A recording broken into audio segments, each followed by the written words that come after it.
de hecho hay algunos científicos en nuestro país y en el mundo que te dicen que lo único que se puede entrenar para mejorar el rendimiento físico es la fuerza. Mejora el deterioro cognitivo, regulación del azúcar, por supuesto, pérdida de peso, incluso a nivel de aprendizaje, ¿no? Ujú. Es brutal. Entonces, ¿cómo conseguimos entrenar la fuerza? Javi, buenas tardes. Muy buenas. Y muchísimas gracias por prestarte a esto. Gracias a ti. Para mí ha sido todo un descubrimiento conocerte, porque yo siempre digo que si hay una lacra en este país es que faltan buenos profesionales, de todo, en general. Cuando encuentras un buen profesional es la sorpresa, ¿no? Y encima cuando encuentras un buen profesor, ya para mí es como jackpot, ¿no? Encontrar un buen profesor aquí me pego, ¿no? Entonces, sí que es verdad que te conocí porque también me apetecía entrenar con Blas, pero joder, luego dije, hostia, además de entrenar con Blas y estar súper bien y estar en confianza, joder, resulta que he encontrado un muy buen profe que me está ayudando, que me está sirviendo a mi camino de evolucionar, de crecer. Así que nada, te lo agradezco mucho y te agradezco eso y te agradezco que estés por aquí. Pues muchísimas gracias por tus palabras. Un placer. Cuéntanos un poco la gente que no te conoce, qué es lo que haces, por qué haces lo que haces. Vale. Siempre lo cuento igual cuando me preguntan. Yo, cuando pasé por el instituto, la verdad es que estaba un poco perdido. No he sido de esta gente que ha tenido claro su camino desde el principio. Y de hecho, yo acabé el instituto con intención de opositar a bombero, porque siempre tenía en mente el hacer algo que pudiese ayudar de forma directa a la gente. Y cuando terminé y empecé a plantearme el opositar y vi los plazos que había, lo que costaban las academias y demás, pues la verdad es que no me lo podía permitir. Y un amigo en ese momento me dijo, oye, pues un primo mío ha hecho esto del Tafad, que por lo visto, pues te vas poniendo en forma, luego para sacarte mini jobs y poderte pagar la academia si te Mm, interesa. Tal.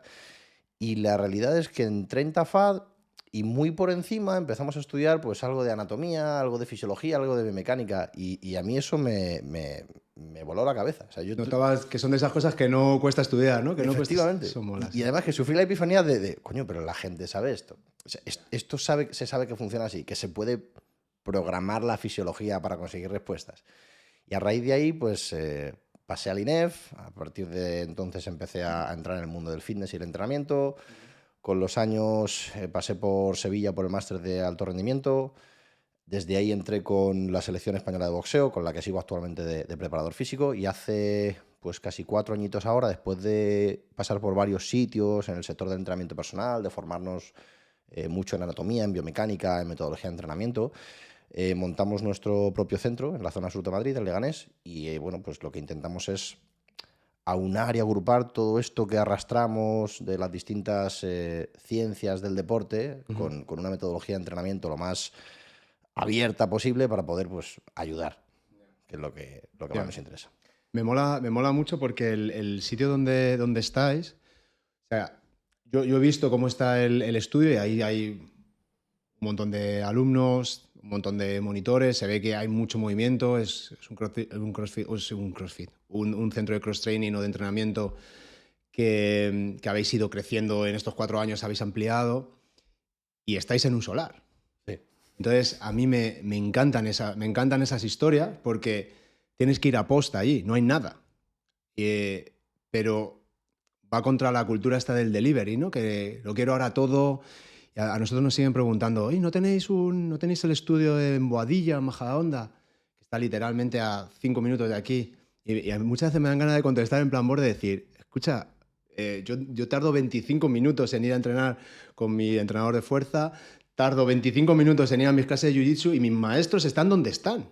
Y es una suerte que estén y yo quiero que sigan ahí. Entonces, no es, no sé si es un esfuerzo o no es un esfuerzo, pero, joder, tío, tú vas y te desplazas. Entonces, me mola mucho que vuestro centro esté funcionando tan bien estando donde está, ¿no? Eso dice del producto, ¿no? Del servicio que dais. ¿Dónde creéis que está la clave? ¿En qué os diferenciáis vosotros? Pues la verdad es que cuando abrimos era el gran miedo que teníamos, que sí que teníamos claro que la actividad tal y como nosotros la concebimos necesita espacio y necesita altura y necesita poder hacer ruido y poder moverte y poder... Y eso en un local, en un edificio, pues ya habíamos visto que los vecinos el ruido no lo llevan muy bien, que el espacio de las alturas está limitados. Y nos fuimos, como he dicho, a un solar. Estamos en un polígono que, muy bien, tiene su parking propio y tal, pero está en la nada. Y era lo que más miedo nos daba. Pero es verdad que como lo que más hemos ido estudiando, nos hemos ido formando es en biomecánica, en anatomía, en movimiento asociado a la corrección o a la reeducación, donde nos hemos hecho muy fuertes es en recuperación de lesiones, en recuperación funcional, en recuperación de patologías, Ujú.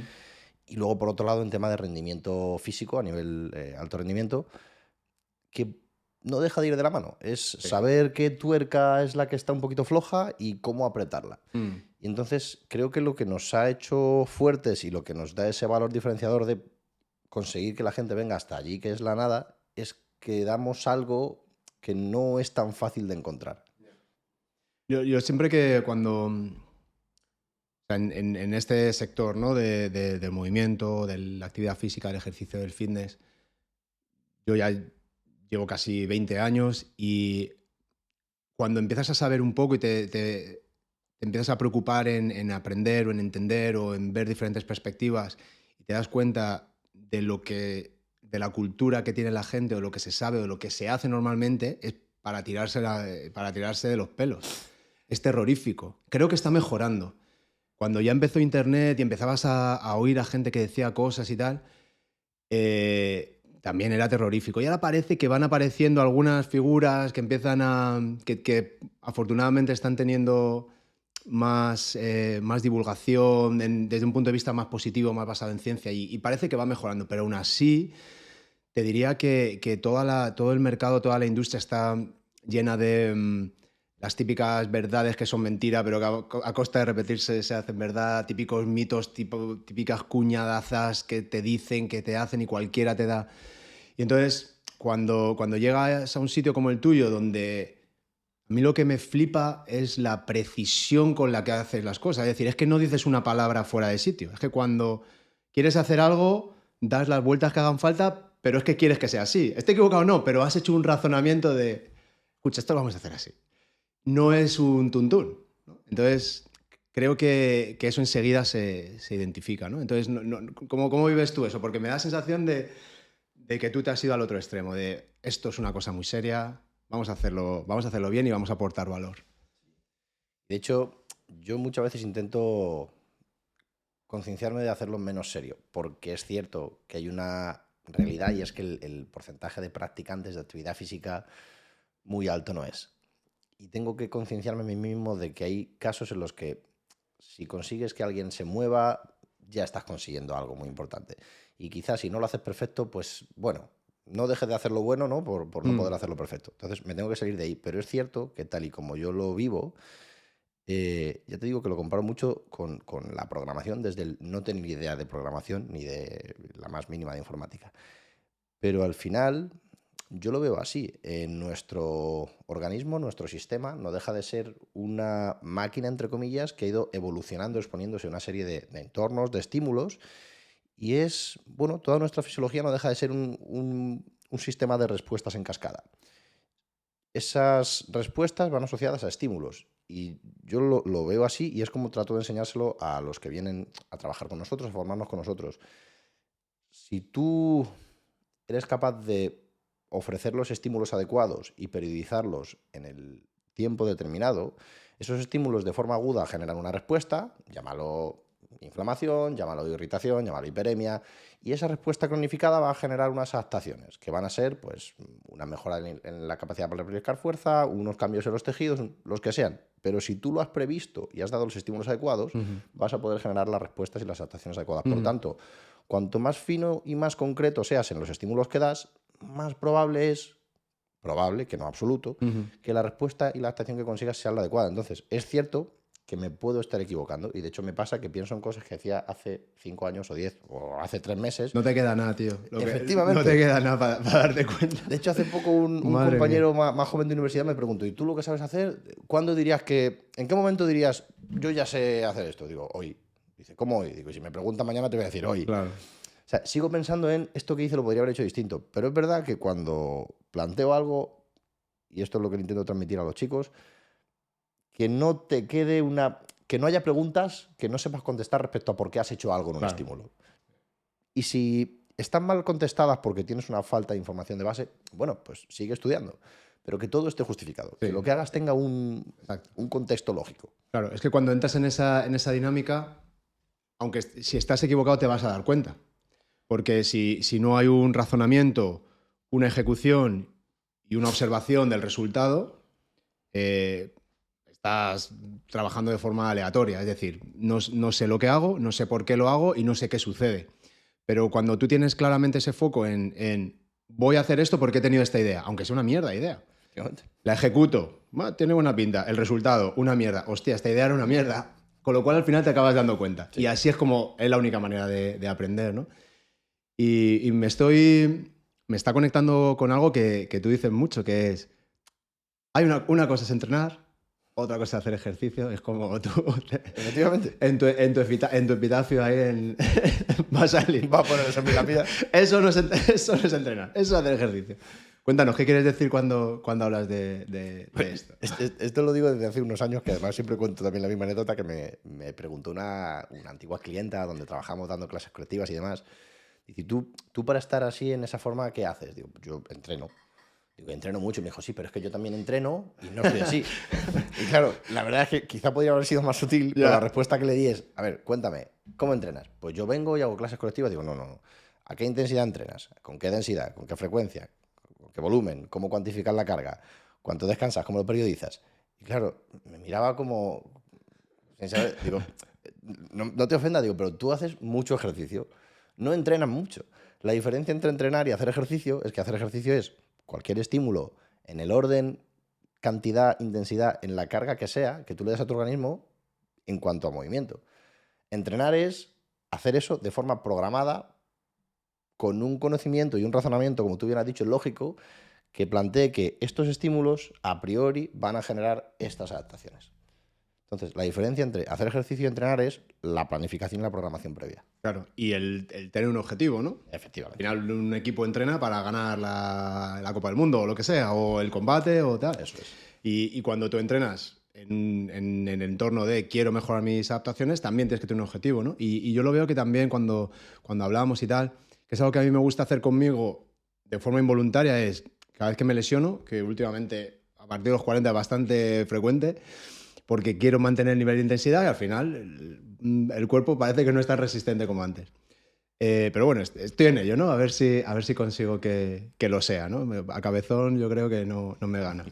Pero cada vez que me lesiono es una oportunidad de aprendizaje muy bestia. Y a mí me da la sensación que tú de repente dices, tengo que probar a hacer esto porque tengo aquí una idea, lo voy a probar conmigo mismo y a lo mejor te tiras ahí en un mesociclo de 1 mes o 2 meses. ¿Cómo es ese proceso? Porque quien te vea dice, es el típico gym bro, este tío está cuadrado, no sé qué, está todo el día haciendo ejercicio, pero lo más probable es que es un charlatán. Pero es que luego, tío, eres muy científico, eres un tío muy estudioso, muy metódico, das información que has experimentado en ti. O sea, eres un practicante primero, luego te gusta mirar la ciencia y eres muy académico en ese sentido. Y cuando dice las cosas, como que combina las dos cosas. Bueno, esto es lo que dice, pero joder, es que yo le he metido horas y he levantado tonelaje y tal, y es que además sé esto o he descubierto esto, ¿no? ¿Cómo encuentras tú la manera de tener esa capacidad de transmitir información de valor y de ir poco a poco aprendiendo? Pues, como acabas tú de decir, yo sí que defiendo y creo que, no sé si en todas las ciencias, la verdad, pero en la nuestra, en movimiento, sí que avalo porque tiene que haber un equilibrio entre tu componente teórico y tu componente práctico. Esta controversia que siempre hay de si un gran entrenador tiene que haber sido o es un gran deportista. Uh-huh. No creo que necesariamente el mejor entrenador de fútbol haya tenido que ser el mejor futbolista, pero sí que creo que si tú no has estado en un campo, si no has sentido lo que pasa en una final, cuando tienes que tomar una decisión entre si dar un pase o no, te va a faltar cierta vida, cierta vivencia para saber cómo aplicar toda la teoría que puedas traer detrás. Entonces, yo esto a mí mismo lo llevo a rajatabla y en la gente que formamos intento, si no que lo lleven tan a rajatabla, por lo menos que tengan esa idea en la cabeza. Es muy difícil transmitir ciertas cosas que no has vivido. Hablando de entrenamiento, de intensidad, es muy difícil comprender en un entrenamiento de alta intensidad a nivel cardiovascular las sensaciones del sabor a sangre en la boca, el latirte la cabeza, la sensación de me falta el aire, el pánico que te genera esa carencia de esa elevación en los niveles de CO2. Es muy difícil comprenderla por mucho que lo leas en un libro. Si no lo has vivido es difícil comprenderla y por tanto es difícil que cuando la transmitas o la quieras observar y ver los gestos, lo puedas hacer. Es muy difícil, y esto pasa con los chicos cuando vienen de prácticas, les pones venga, prepárame la activación de esta persona. Pues vas a hacer tal, y se van a por una pesa o una goma que según ves coger el elemento que van a coger, dices, no lo han hecho en su vida, porque han cogido una pesa que este movimiento que quieren hacer es imposible hacerlo con esa carga. O al contrario, han cogido una goma que van a conseguir que la goma se le clave en la piel antes de generarle una resistencia. Y esto es por falta de vivencia. Entonces, yo sí que defiendo que tiene que haber... La base del conocimiento tiene que ser científica, pero también soy muy consciente de que sobre todo nuestras ciencias quieren crecer muy rápido en los últimos años y eso hace que esté saliendo papers y papers y papers. Y yo he tenido la suerte de ver cómo toman los datos de algunos y me ha hecho dudar un poco y entonces ahora tengo mucho cuidado con cuánto me creo lo que leo, pero hay que confiar en ello.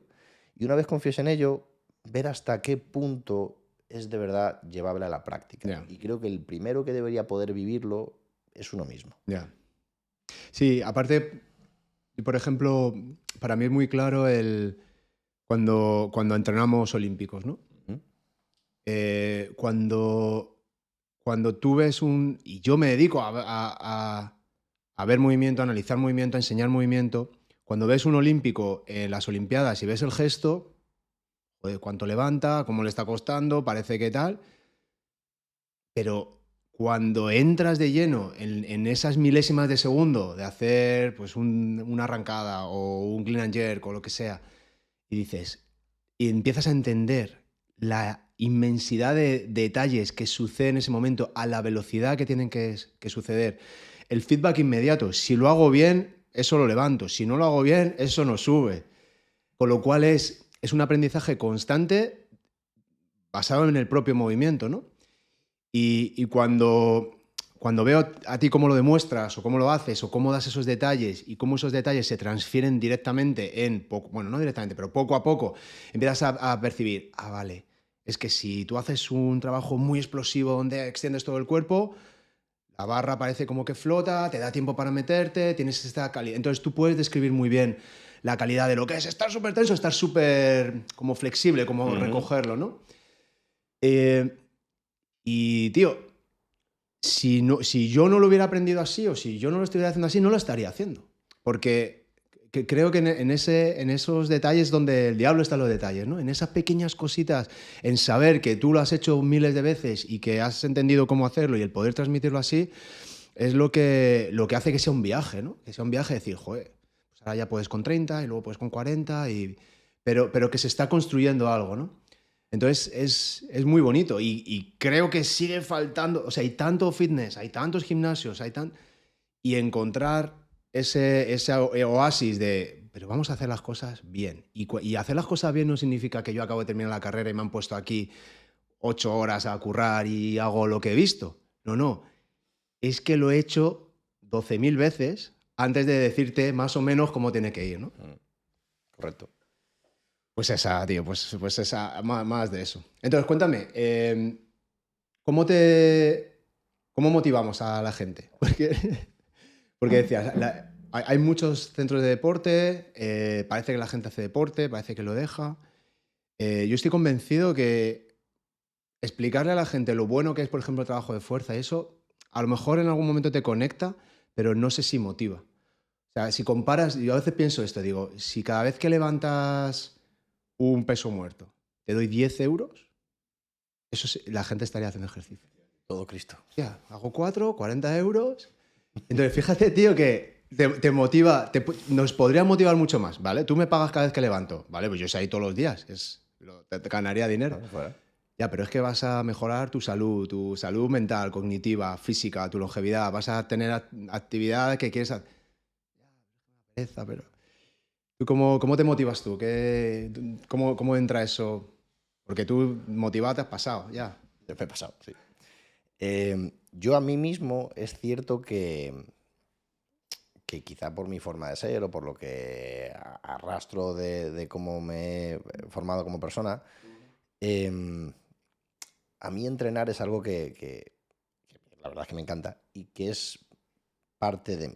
Y de hecho, yo voy muy a favor de biología evolutiva y demás, y me gusta mucho el tema. Ujú. Y soy defensor de que el movimiento es parte indispensable de nuestra biología y de nuestra vida. Y lo que intento explicar a la gente es, tú comes a diario, tú duermes a diario, tú deberías hacer ejercicio a diario. Que es cierto que no necesariamente ejercicio de alta intensidad. Sin embargo, la realidad es que eso para lo que estamos diseñados de mucha cantidad de movimiento variado a lo largo del día y movimientos o cantidades pequeñas de movimiento de alta intensidad puntuales, en nuestro contexto actual no pasa. Entonces, lo compensamos con picos de intensidad puntuales. Y luego, si podemos ser más activos, pues sería maravilloso. Yo a mí mismo me motivo porque yo creo de forma absoluta, y es que me lo creo hasta la médula, la realidad de que es imprescindible entrenar y levantar cargas y mantenerse activo para estar sano, para encontrarse bien, para que la maquinaria que llevamos encima funcione como Ujú. debe y esté bien lubricada, para que cuando pasen los años mi calidad de vida sea buena. Eso por un lado. Y por otro es cierto que para mí es un juego, es mi hobby, es esa idea de creo que a esto le puedo sacar un poquito más, voy a ver si lo consigo. Ujú. Creo que puedo levantar un poco más, creo que puedo moverme un poco más rápido. Entonces, es una de los objetivos de mi vida. Y esto es lo que le digo a todo el que cuando llama, que es algo muy constante, seguro que a vosotros os lo dicen. Yo es que intento muchas veces ir al gimnasio, pero al final es que me aburro. Ya. Y me voy a cuando yo empecé a entrenar fuerza, entrecomillado, porque era hacer pesas, no entrenar fuerza, con 14 años. Ujú. Y les digo siempre lo mismo, digo, claro, yo en ese momento me parecía aburridísimo. Llegas al gimnasio el primer día, te coge un Mm. chaval que acaba de salir de la carrera y 8 horas, 3 de 15 de esto, 3 de 15 de esto. Y al cuarto día de 3 de 15, como una cabra por el monte dando paseos, dices, esto es aburridísimo, ¿qué hago?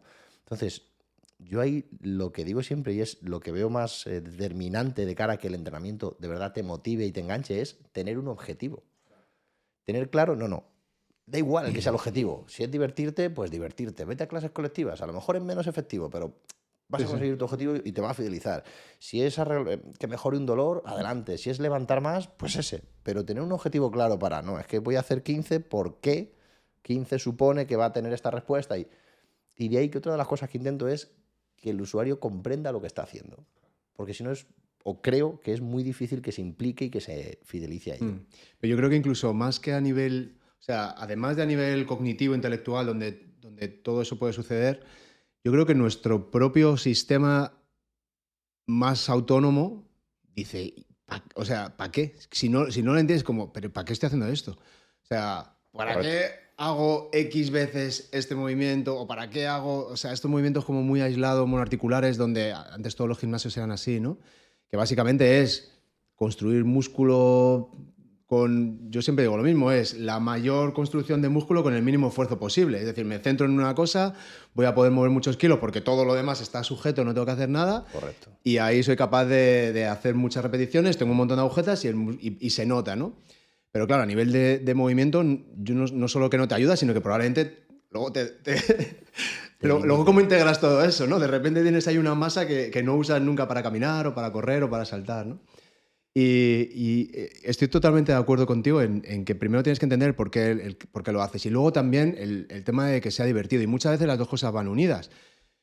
El otro día te decía, joder, tío, me apetece levantar un poco más y no levanto en mi vida. Pero de repente digo, hostia, y es por el reto, es por el, joder, ya voy pillando un poco de qué va el asunto, ya no eres totalmente, no estás súper perdido y dices, ¿y hasta dónde puedo llegar? Entonces, creo que eso también a nivel de confianza, a nivel de motivación, incluso para la vida, decir, joder, pues mira, aquí estoy, 41 años, no veas cómo cuesta ganar un gramo de hipertrofia, día que no sumas es un día que restas, pero bueno, vas ahí y tienes ese reto, ¿no? Y el hacer eso que parece difícil o tal, a mí, por ejemplo, me tiene enganchado, ¿no? Y creo que hay mucha gente que está tan sumamente acomodada a estar cómoda, Mm. a comer bien, a sentarse bien, a ir a un hotel que está muy bien, a tener un coche muy cómodo,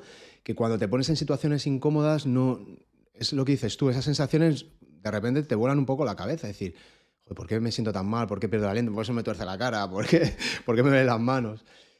Pero, joder, pasado, y además yo creo que la manera en la que tú lo haces, como está muy programada, es decir, como sabes lo que se puede tolerar, lo que no, cómo se puede progresar o no, y como tampoco hay ninguna prisa, es decir, no tenemos que conseguir los resultados, al final vas entrando, ¿no? Y al final es casi el propio usuario el que entiende, o por lo menos en mi caso, el que te va diciendo, venga Javi, ya vale de ir a Marrateguis y vamos a darle caña, ¿no? Apriétame. ¿Sí?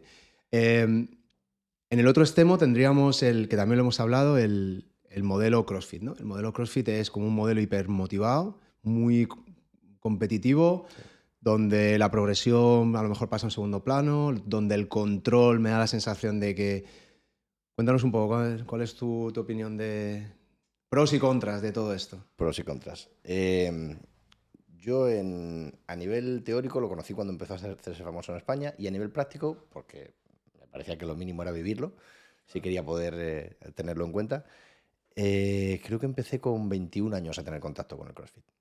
Y los pros que le pongo son pues algunos de los que he dicho antes. Genera tal fidelización y llega a tantísima gente y sobre todo consigue que tantísima gente haga no ya ejercicio, trabajo de fuerza, que es lo que, o de lo que más carencia ha habido en los últimos 10 15 años, salvo por el mundo del bodybuilding puro, del Ujú. culturismo, que eso ya es positivo. Conseguir que tanta gente entrene con intensidad, con motivación y haga trabajo de fuerza, Mm.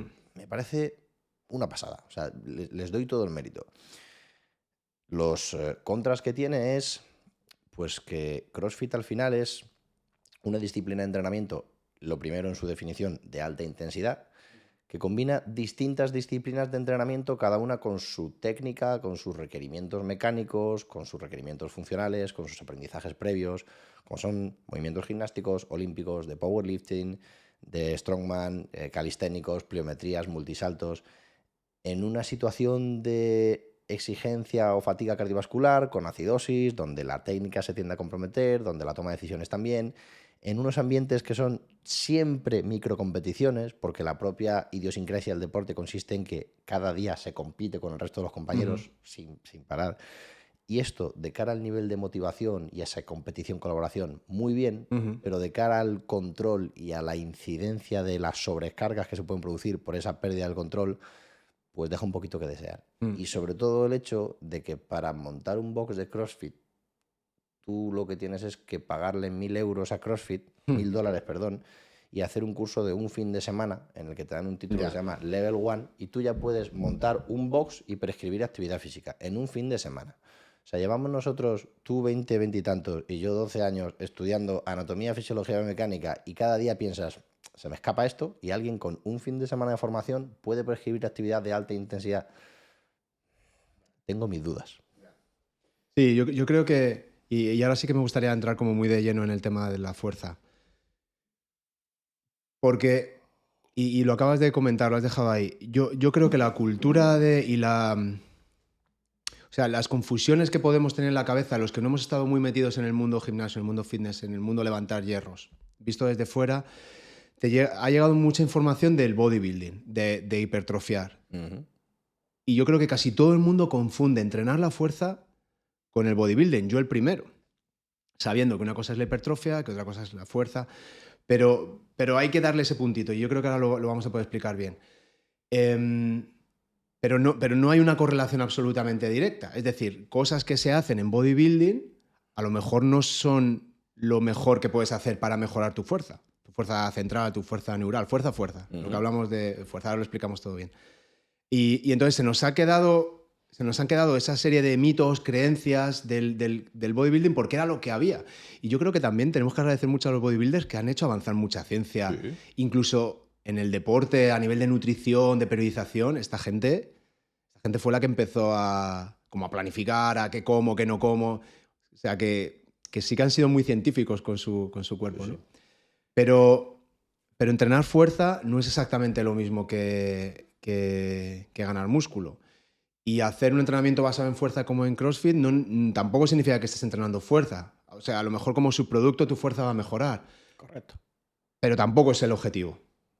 El objetivo es ejercicio, alta intensidad, todo un poco y competir y ponerte fuerte. Pegar un cañonazo a los receptores y todos los estímulos que puedan meter a la vez y ya habrá respuestas. Vale, venga, pues vamos a entrar de lleno en la fuerza. Primero, ¿por qué es positivo entrenar la fuerza? ¿Por qué es tan bueno levantar hierros?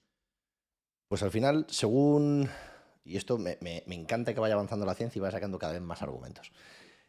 Porque hasta hace unos pocos años se decía que entrenar fuerza es importante y es necesario porque al final nuestro sistema musculoesquelético es el sistema de sostén o de soporte, es el que nos genera movimiento y de cara a mejorar tu calidad de vida, tu capacidad funcional, pues una mayor calidad y cantidad de masa muscular hasta cierto punto te interesa más. Sigue evolucionando la ciencia y te van diciendo que el músculo ya no solo es un tejido contráctil y que genera movimiento, sino que es un órgano paracrino, es decir, que tiene funciones hormonales en sistemas distintos al propio músculo, que tiene funciones o tiene efectos sobre la producción de BDNF o de factores de protección cognitiva, que tiene funciones sobre la mejora de la reserva cognitiva y puede reducir el daño de algunas enfermedades, que tiene, por supuesto, efectos a nivel de secreción de dopamina, del sistema de recompensas. Es decir, tenemos un tejido que está diseñado para movernos bien, para evitar que las estructuras pasivas, osteoligamentosas, tendinosas, tengan carga de más, que al final son un sostén estático, y este sostén dinámico, que es el músculo, es el que debería encargarse de producir la fuerza y de asimilarla, que si está bien trabajado y en cantidad y calidad adecuada, va a hacer que nuestra estructura sufra menos, que funcione mejor a largo plazo, que otros órganos o tejidos funcionen mejor, que los factores proinflamatorios a nivel de sistemas orgánicos estén mejor regulados, que el sistema nervioso central trabaje mejor. Joder, si la forma de que mejor responda el músculo es entrenar la fuerza, no puede haber más argumentos a favor de que lo que tienes que hacer es entrenar fuerza. Y de hecho hay algunos científicos en nuestro país y en el mundo que te dicen que lo único que se puede entrenar para mejorar el rendimiento físico es la fuerza, llamada de distintos nombres o poniéndole coletillas. Sí, podemos hablar de velocidad o de potencia o de resistencia. Exacto. Sí, al final es masa por aceleración. Es decir, si hay un movimiento, tiene que haber una fuerza. Y si ese movimiento se acelera, hay una fuerza, ¿no? El otro día estaba leyendo un paper sobre esto y lo describían en el preámbulo. Decían que aunque el sistema muscular no se considera como un órgano, se considera como la piel el órgano más grande, es un poco lo que decías tú. El músculo es más o sea, habría que reivindicar la función del músculo, el órgano más grande del mundo sería de nuestro cuerpo sería nuestro sistema muscular. Y una de las cosas que decía en el paper es que el sistema muscular está constantemente escuchando todo lo que pasa en el cuerpo. Está escuchando lo que pasa en el cerebro, está escuchando lo que pasa en los huesos, lo que pasa en el páncreas, lo que pasa en la sangre. O sea, que es como un tampón de modulación y de homeostasis absoluto. Y claro, la calidad de tanto las fibras como de la comunicación de las fibras es absolutamente fundamental y por eso yo creo todos estos descubrimientos sobre mejorar el deterioro cognitivo, regulación del azúcar, por supuesto pérdida de peso, incluso a nivel de aprendizaje, ¿no? Es brutal. Entonces, ¿cómo conseguimos entrenar la fuerza? Porque más que los ejercicios que se hacen o la carga que se mueva, a mí lo que me parece entender entrenando contigo fuerza es que es el cómo. Es el cómo haces las cosas y cómo las estructuras intrasesión y entre sesiones, lo que marca la diferencia entre ahora estás entrenando fuerza o probablemente más predominancia hacia la fuerza, ahora estás haciendo otra cosa.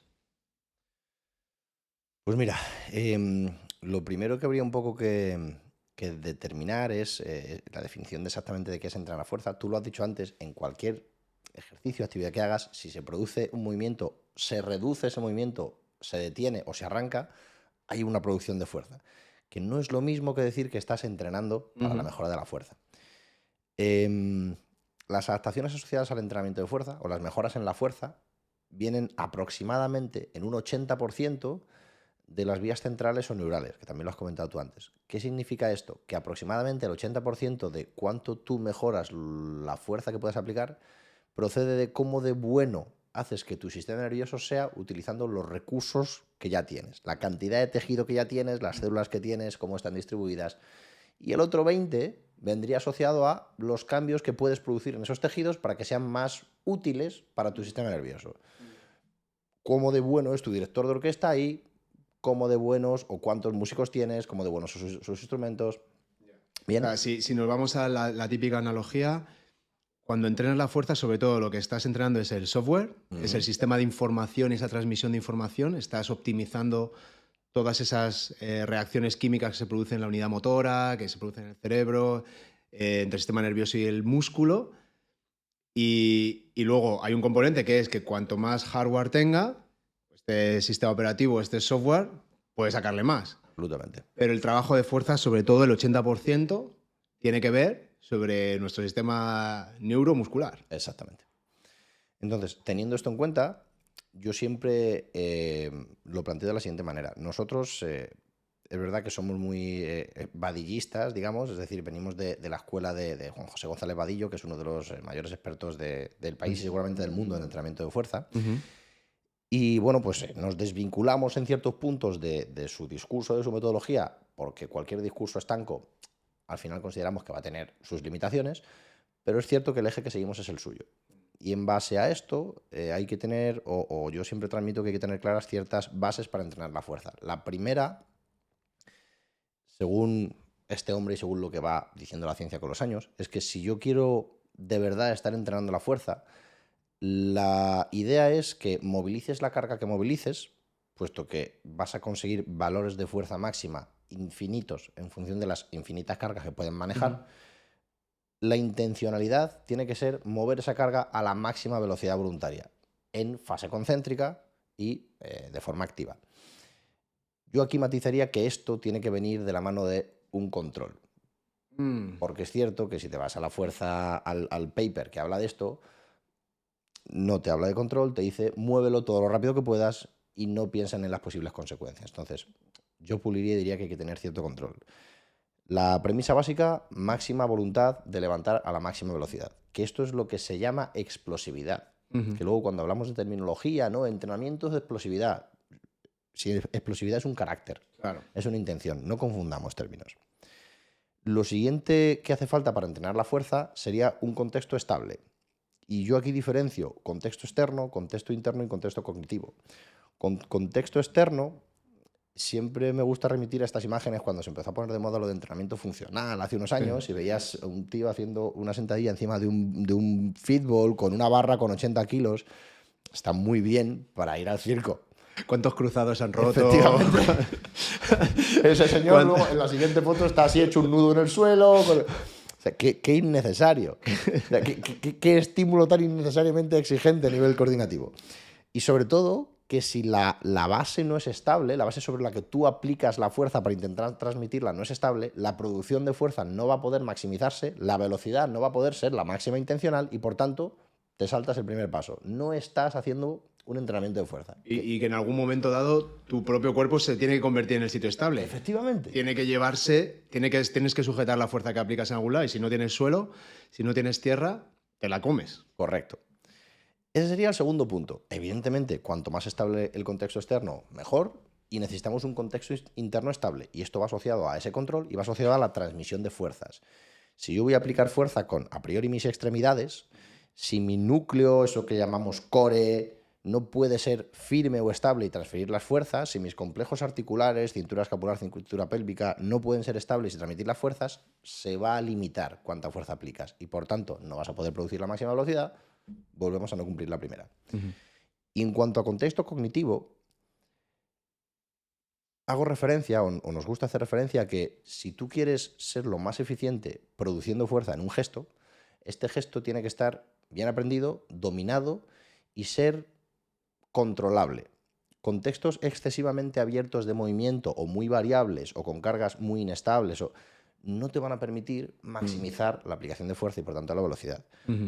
Y esto es para decir que cualquier movimiento que hagas te va a poder ayudar a mejorar la fuerza en unos u otros sistemas, pero cuando quiero maximizar la aplicación de fuerza, los patrones de levantamiento básicos, estables y estancos, multiarticulares a ser posible y complejos por cuestiones de transmisión a lo funcional de nuestro movimiento, van a ser los más interesantes. Entonces, tendríamos que ser capaces de levantar la máxima velocidad voluntaria, sobre contextos estables, con estabilidad central y con estabilidad sobre el patrón de movimiento. Vale. Y luego, sabemos que vamos a incidir más sobre esa producción de fuerza cuando trabajamos a unos umbrales de nuestra capacidad de mover cargas determinados, ¿no? ¿Y cuáles son esos? Cuéntanos.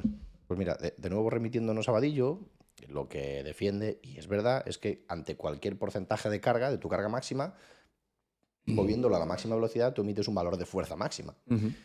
Y lo que defiende es que con cualquier porcentaje de carga que tú entrenes, vas a producir adaptaciones sobre tus valores de fuerza máxima en cualquier rango.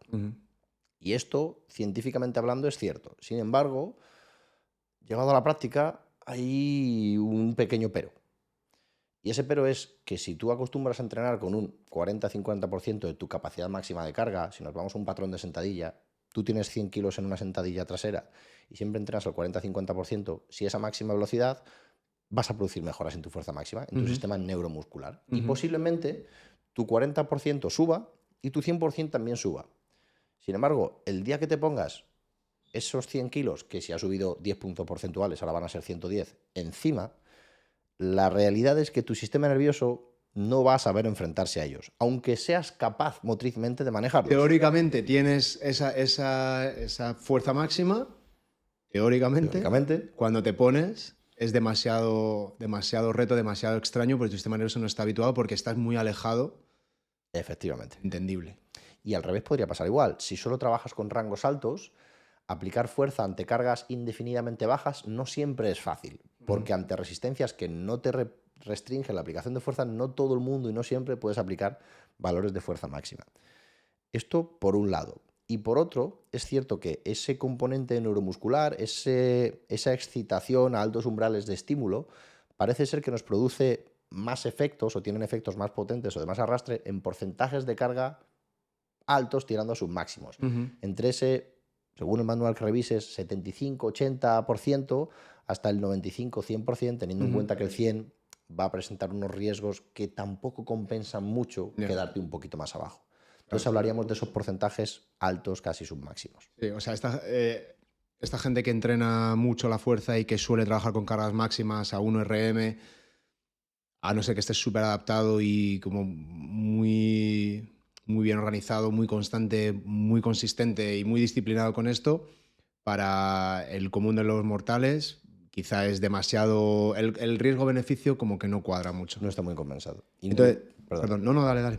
Que incluso en esos sujetos muy entrenados y muy adaptados, las diferencias en cuanto a las adaptaciones que vas a generar entre trabajar al 1RM, 1RM, diríamos que es las siglas de una repetición máxima, carga que pueden manejar una vez y no dos de forma voluntaria y concéntrica. La diferencia entre trabajar al 100% al 1RM y trabajar al 90-95% son muy pequeñas, por no decir en la mayoría de los casos nulas. Entonces, Entonces, por lo que yo he ido entendiendo, nos vamos a quedar en un umbral que simule ese 70, 75, 80%, que normalmente nos lo vamos a encontrar en una...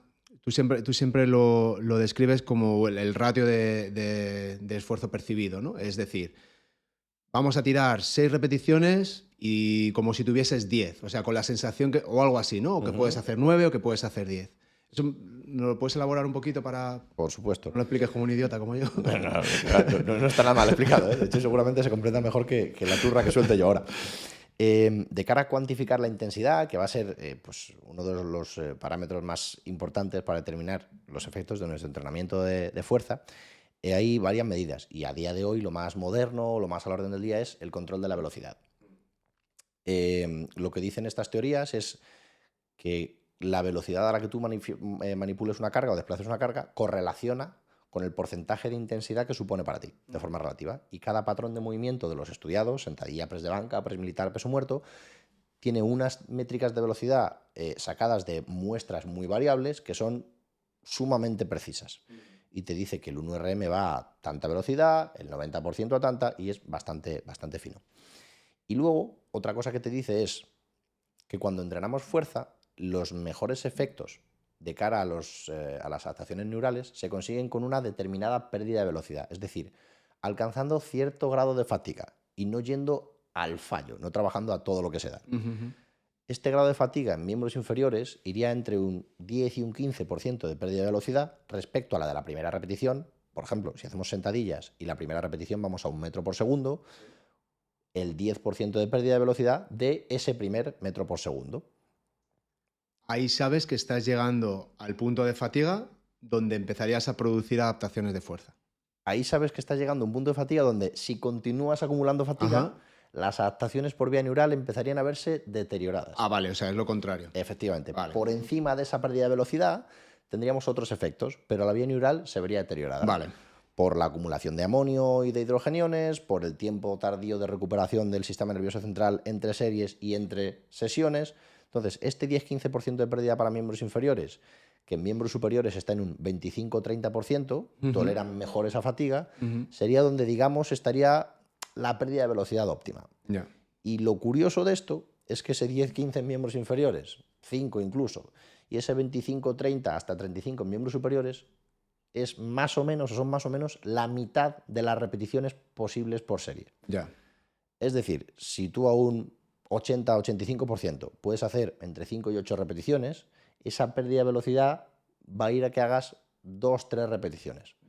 Si a un 70% puedes hacer 12-15, esa pérdida de velocidad va a estar en 7-8 repeticiones. Y la verdad es que cuando pones un encoder, un transductor de velocidad, Sí. y haces esto, es altamente preciso. Sí, sí, Altamente. sí. Entonces, Eso... ahí nos iríamos. Y esto que hablabas de haz tantas repes pensando en tantas, son formas que tenemos a mano y mucho más sencillas de prescribir la intensidad. Si vamos a buscar haz 4 repeticiones o haz, como has dicho, 6, pudiendo hacer 10, pues estamos en esa mitad o un poquito más de la mitad, y la idea es piensa en cuántas te quedan en recámara. Vale. Y esto se traduce con 2 siglas. Una sería el RIR, repeticiones en reps in reserve, que sería 10 con un RIR de 4, Vale. o 6 con un RIR de 4 en este caso, Vale. o carácter de esfuerzo, que te da las dos cosas integradas. Ya te diría que son 6 sobre 10, que es exactamente lo mismo. Claro. Entonces, te vas a quedar en yo puedo mover 10, o sea, podría mover 10, según tu percepción, que eso es algo que también lo hemos hablado, que es algo que tienes que entrenar. Exacto. Es como antes que estábamos catando cafés, ¿cómo sacas todo esto, no? Tienes que exponerte, tienes que estar muy conectado a tus sensaciones, a la información que llega de tus tejidos. Y luego lo que dices tú, muchas veces te tienes que exponer, porque a veces me has dicho, ¿cuántos te quedan? No, me quedan 2 o 3. Dices, sí, te quedan 8 o 10, pero si es que iba igual de rápido, pero yo no lo sé. Claro. Yo al final son estimaciones, pero esa experiencia también mola, ¿no? Al final vas aprendiendo un poco cómo hacerlo. Entonces, por resumir, nos vamos a quedar, si queremos entrenar la fuerza central, o sea, la capacidad de aplicar fuerza a la máxima velocidad posible y de mover cargas, en ese entorno en el que ya empezaríamos a perder ese 10% de fuerza en miembros inferiores, 25-30% en miembros superiores, que además es curioso y yo creo que es importante para alguien que esté escuchando, que muchas veces no se correlaciona con tu sensación de esfuerzo. Porque es verdad que tú dices en miembros superiores, dices, la pérdida de fuerza, o sea, es mayor, es como un declive más, pero a lo mejor tú estás más cómodo. Y viceversa, ¿no? Y Blas y yo lo hablamos mucho de eso, de decir, joder, pues... Pero claro, no es una fatiga de sensación, es una fatiga neural, es decir, ya la velocidad se está viendo afectada. Exacto. Con lo cual, si seguimos entrenando ahí, ya nos metemos en zona suprafisiológica, destrucción, daño del tejido, vamos a producir más hipertrofia, pero no necesariamente más fuerza. Correcto. Vale, porque es importante, aunque luego entramos. Vale. Con lo cual, estamos trabajando a unas repes entre 50-60%, ¿no? Podría ser de lo que tú tienes. Estamos trabajando a máxima velocidad voluntaria. Y luego siempre hay algo que tengo yo de haber aprendido contigo, es los descansos son más prolongados. Estamos hablando de descansos de 90 segundos o 1 minuto, 90 segundos, 2 minutos, donde vamos trabajando otros grupos musculares y luego entramos. No es como el trabajo a lo mejor de hipertrofia, que son más cortos y más continuos, ¿no? Es más o menos así. Sí, correcto. Entonces son descansos más completos, que puede ser eso, 90 segundos. Pues según el manual que revises, te hablan desde 90 segundos hasta, yo he llegado a ver, 5 minutos. Ya. Es cierto que depende de lo que te bases. Si pensamos que esa aplicación de fuerza rápida y breve se basa a nivel bioenergético en lo que se llama ese sistema de fosfágenos, en ATP y fosfocreatina principalmente, El 50%, si no recuerdo mal, de las reservas de creatina se resintetizan después de un esfuerzo intenso en unos 30 segundos. Y al minuto y medio has resintetizado casi el 90%. Entonces, a nivel bioenergético, en un minuto y medio estás en muy buenas condiciones para volver a producir fuerza. Vale. Y si te vas al sistema nervioso, parece ser que el tiempo de recuperación del sistema nervioso a nivel de placa motora y demás es un poquito más lento y llegan a hablar de 3-5 minutos. Particularmente considero que 5 minutos, aunque el sistema nervioso se haya recuperado, hay otros sistemas a nivel aporte sanguíneo, a nivel oxigenación, a nivel viscosidad de los tejidos, que están ya menos preparados de lo que estaban antes para volver a producir fuerza. Entonces, yo buscaría ese punto en torno al minuto y medio. En el que además se pueden estar haciendo otras cosas que no estén directamente relacionadas o que no estén fatigando esos tejidos.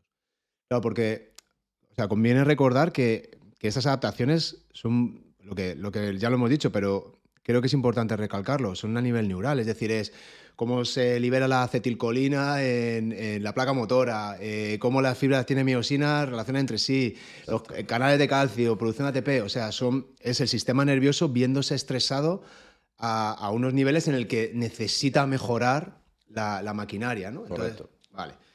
Y entonces, a nivel de frecuencia, de volumen, también es diferente el entrenamiento de fuerza a fuerza que a lo mejor el entrenamiento estructural o de bodybuilding o de hipertrofia. ¿Y en qué se diferencia?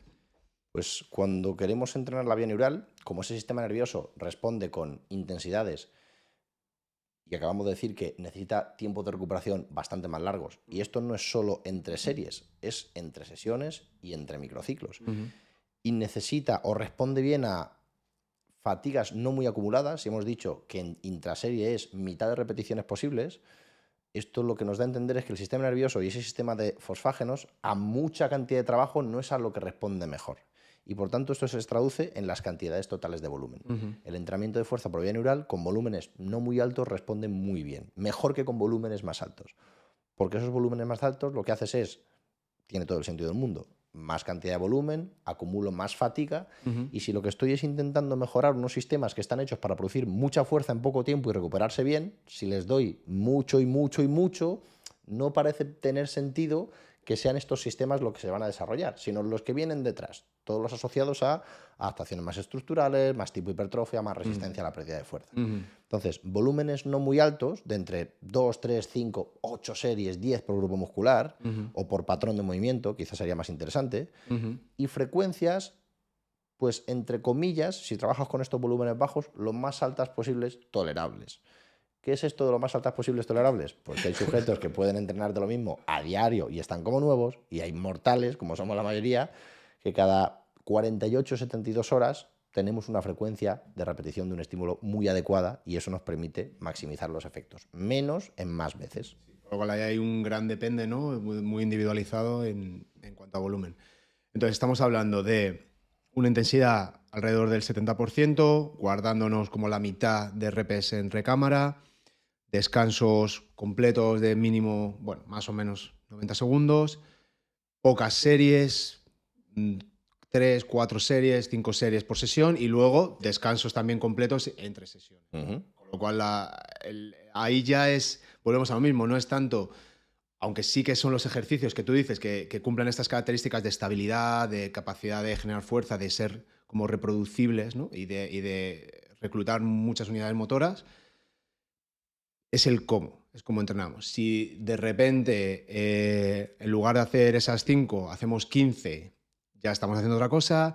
Si de repente, en lugar de levantar a máxima velocidad, levantamos lento y trabajamos súper lento el excéntrico, estamos haciendo otra cosa. No decimos que no sea ni bueno ni malo, pero otra cosa. Pero no estamos entrenando la fuerza, ¿vale? Con lo cual, yo no sé si hemos más o menos cubierto todas las características así fundamentales que alguien tiene que saber para decir, ¿estoy trabajando fuerza o estoy haciendo ejercicio? Yo diría que sí. Y además lo acabas de resumir perfecto. Las 4 variables para cuantificar lo que se conoce como carga de entrenamiento son volumen, intensidad, frecuencia y densidad. En cuanto a volumen, como acabas de decir, volúmenes bajos de series, de 3 a 5 series. Si vas a hacer frecuencias bajas, porque van correlacionadas, puedes aumentar un poquito la cantidad de series. Vale. Frecuencias máximas tolerables, de 2 a 3 veces por patrón de movimiento o por grupo muscular, aunque preferiblemente patrón de movimiento, por semana o por microciclo, con intensidades altas tirando submáximas, en torno a ese 70-80%, y la densidad, que es el concepto que hace relación a tiempo de trabajo versus descanso, pues ya hemos dicho que esos descansos de minuto y medio aproximadamente entre repeticiones del mismo patrón de movimiento, con esas 24-48 horas entre sesiones, hasta 72 si fuesen sesiones muy intensas. Vale. O sea que lo has cubierto todo. Vale, o sea, yo creo que nos está escuchando, más o menos empieza a tener alguna idea, por lo menos para distinguir si estoy entrenando fuerza o no. Que no es poco, ¿eh? No, ya es bastante. Si por eso, no es poco. Vale. Ahora, llegamos a la sesión, decidimos que queremos entrenar fuerza y hay que preparar los tejidos, hay que preparar el sistema nervioso, hay que ponerse en modo, ¿no? Y ahí me da la sensación que es algo que a ti te interesa mucho, le has puesto mucha energía, mucha atención y eres muy metódico en cómo preparas el cuerpo antes de ponerse a levantar peso, ¿no? Y no tiene nada que ver con hacer estiramientos estáticos o meterse en la bici a tal. Tu manera de hacerlo es muy tuya. Sí, efectivamente. Bueno, cuéntanos un poco de esto.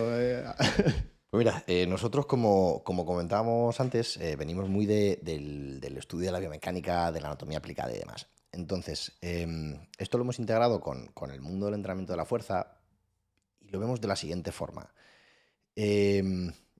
Sería maravilloso, hace muchos años salió algo parecido, algo que llamaron el cat training, que era como un articulito que alguien escribió de mi gato no calienta y pega un salto de medio metro y se sube al escritorio.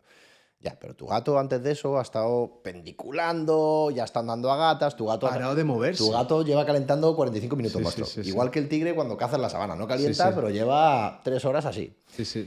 Pues esto es un poco lo que hay que hacer. Nosotros venimos, la mayoría, de estar aquí sentaditos, quietos, 8 horas en una silla, sin movernos mucho. Los tejidos y los sistemas se tienen que preparar. Y durante todos estos años, pues la verdad es que hemos ido elaborando algo que no queríamos, que es una metodología propia, porque no hay una metodología como tal. Es sentido común y aplicar la ciencia. Pero bueno, al final lo hemos ido estructurando con un orden que nos da muy buenos resultados y ahí se ha quedado como metodología. Entonces, lo que hacemos nosotros es, primero hacemos una parte de trabajo de movilidad, ¿vale? Que este término mobility sí que viene muy acuñado del CrossFit, que básicamente es pues, mover las estructuras en o cerca de rangos máximos articulares. De esta forma, los sistemas ligamentosos y osteomiotendinosos empiezan a recibir información de te vas a tener que mover, vete preparando el sistema nervioso. Empiezan a dar de sí esos tejidos pasivos, empiezan a activarse un poquito. Lo hacemos de carácter dinámico y esto ya nos permite aprovechar que el sistema cardiovascular se vaya moviendo, que empecemos a subir un poquito la temperatura central, nos metemos en esa parte más general del calentamiento. Y desde ahí nos vamos a la parte que llamamos propiamente de activación muscular. Que hay ciertas escuelas de activación muscular que lo que hacen es, como técnicas muy analíticas en camilla y demás, nosotros hacemos otra cosa. Lo que hacemos es evaluar cuáles van a ser las demandas funcionales, principalmente de los estabilizadores, en el trabajo posterior, e irnos a solicitar que esos estabilizadores se espabilen. Si sabemos que la demanda en una sentadilla va a ser que la musculatura intrínseca de tu pie y tu flexor del dedo gordo estén firmes, que tu rodilla tenga control en el plano frontal por tu glúteo medio, que tus paravertebrales puedan mantener y tu erector espinal en la columna en rango neutro, pues estos van a ser a los que vamos a reclamar. ¿Cómo lo hacemos? Pues primero damos un componente de variabilidad por aquello de enriquecer el contexto cognitivo y luego nos vamos a aplicar las fuerzas adecuadas en los vectores o en los planos y ejes adecuados para que estos tejidos se vayan preparando lo mejor posible de forma progresiva para el desafío posterior. Sí, de forma que cuando llegas a la parte de fuerza estás deseando. Efectivamente, por favor que acabe esto ya. Dame una barra. Porque luego es, venga, fuerza, hostia, me quedan 10 minutos. Buah, y tranquilo. Da tiempo, ¿no? Sí, pero es verdad que todo tiene bastante lógica. Notas como que el cuerpo va progresivamente activándose, le vas aumentando la demanda, necesita un poquito más de carga, necesita un poquito más de concentración y en el momento de levantar la carga es como, vale, ya está listo. Con lo cual, igualito que en CrossFit, igualito que... Al final lo que quiero reivindicar es que hay un trabajo, llámalo metodología o no, pero hay una intención de hacer las cosas lo mejor posible, de ser un buen profesional, de ser un buen profesor y de sacar lo máximo posible. A lo mejor dentro de 2 años lo haces de otra forma, pero la intención sigue estando, ¿no? Y entonces eso, joder, ¿sabes? Eso está guay. Vale, ahora, yo no me interesa tanto la fuerza, me interesa hacerme grande, me interesa ponerme grande. ¿Qué tengo que hacer? ¿Cómo tengo que entrenar para ponerme grande? Pues mira, la hipertrofia, el entrenamiento de hipertrofia, hay un punto en el que cuando vas estudiando piensas, pues esto es lo más fácil porque básicamente es estallarte. ¿Te tienes que hacer daño? Efectivamente, es hacerte daño, todo el daño que puedas tolerar para que el sistema se sienta agredido, genere respuesta inflamatoria, señalización de células satélite y mete proteína para que resintetice y fuera. Y esto, la verdad es que a priori es así. El problema es que, por desgracia, nosotros no tenemos ningún medio absoluto e inmediato para cuantificar el daño muscular. Entonces lo que hacemos es estimarlo. Y la estimación lo que te dice es que, pues volvemos a esos conceptos de RIR, de carácter de esfuerzo, quedándote más o menos a cierta distancia de fallar, de no poner más, y descansando más o menos ciertas cantidades y acumulando X volumen en X intensidad, parece ser que el daño que te vas a hacer va a ser el más interesante de cara a producir hipertrofia. O sea, la cuñadada de que para entrenar hipertrofia hay que ir al fallo, no es verdad. No. Que hay que hacer 15 series de un grupo muscular y que solo vas ahí a hacer pecho, hago 15 series de pecho y me voy a casa y al día siguiente... Eso, aunque lo haga mucha gente, Muchísima. No es verdad. No. Y Entonces, de hecho, dale. vamos a desmentirlas un poquito. El tema del fallo, el fallo es, para los que no comprendan el concepto de entrenamiento de fuerza, es ejecutar repeticiones hasta que literalmente no puedas ejecutar más, que la última no puedas terminarla o que te quedes al límite de casi no haber podido terminarla. Entrenar al fallo ya hace muchos años que empezó a salir ciencia hablando de las evidencias que tiene. Es cierto que lo que tiene es que es fácil de cuantificar la intensidad. ¿Cómo de intenso eres? Hasta que no puedas más. Perfecto, eso lo sabe hacer todo el mundo. Pensar en me faltan 4 es complicado, hay que entrenarse, pero hasta que no puedas más, adelante. Claro, es muy sencillo. Sí, claro, es evidente. Efectivamente, es evidente. No ha podido, perfecto, lo tienes. Claro. ¿Qué pasa? Que ya se fue viendo que de la respuesta hormonal que se produce asociada al incremento de la masa muscular, como son la hormona de crecimiento, como es la testosterona, como son las IGF, que son factores insulínicos, o las IGF-BP1, que lo que hacen es aumentar la vida de estas IGFs y, por tanto, el tiempo que están produciendo señalización celular, varía cuando llegas o no llegas al fallo. Y de todas estas asociadas al crecimiento de los tejidos, creo recordar, porque hace años que leí estos estudios, que la única que parece persistir por trabajar más cerca del fallo un poco es la IGF-BP1, es decir, la que aumenta la duración de vida de estas. Pero es que estas y estas hay menos. Entonces, ¿es malísimo trabajar al fallo? Pues lo primero que tienes es mucho riesgo, porque estás siempre yendo a unos límites de fatiga y de control que quizá no te compensan. Te aportan muy pocas ventajas. Esto. Y la exigencia es terrible. Entonces, ¿es malísimo? Pues alguna ventaja tiene, pero desde luego no parece estar muy balanceada. Entonces, hacerlo alguna vez en algún movimiento con mucho control de vez en cuando de cara a la hipertrofia te puede interesar, pero no debería ser el objetivo primo de un entrenamiento de hipertrofia. Y el tema de hacer 1000 series de mismo grupo muscular por sesión hasta que no puedan más, esto viene de los sistemas Wader de agrupación muscular que se han hecho toda la vida en los gimnasios de bodybuilders, de pecho, bíceps, espalda, tríceps y hombro, pierna. Y en la pierna, como es viernes y no tengo tiempo, no la hago. ¿Por qué? Porque la pierna cansa. Que es lo que decías tú antes de, joder, voy al 30% en un trabajo de torso y al 10% de pérdida de velocidad en pierna, pero el de torso estoy más cómodo. Nos ha jodido. La demanda metabólica que tiene una sentadilla, la cantidad de masa muscular que mueve o que recluta, la sangre que moviliza, la demanda cardiovascular frente a un press de banca, ya ves, no es lo mismo. Entonces, la pierna me la salto. Esto viene de culturistas que entrenaban 2 veces al día, 6 días a la semana. De esta forma, puedes permitirte maximizar el volumen y la frecuencia. Porque si llego el lunes por la mañana y solo hago cadena anterior de empujes, pecho, y por la tarde me puedo permitir hacer flexores del codo y extensores de rodilla, y el mar... Así puedes repartir tanto como quieras, enfocarte mucho en cada una de las estructuras y estallarlas una por una. Claro. Pero la realidad es que esto no lo puede hacer prácticamente nadie en el mundo y que a nivel de transferencia a algún movimiento relativamente funcional no es demasiado interesante, porque la verdad es que no se me ocurren muchos contextos en los que el desafío sea que un tejido concreto aguante mucha fatiga mucho rato. Y es verdad que la saturación a nivel local de esos tejidos es muy alta y hay cierta respuesta hormonal que mejora, pero la tensión mecánica que puedes generar, que es otra de las variables, no tanto. Entonces, pues se ha ido desmintiendo esto un poquito. Ya. ¿Qué habría? Que buscar pues, un equilibrio. Sí que es cierto que la hipertrofia necesita volúmenes bastante altos. Se habla de máximos de hasta 30 series por sesión en sujetos muy entrenados. Yo he visto peña hacer 50 series en entrenamientos y las hacen.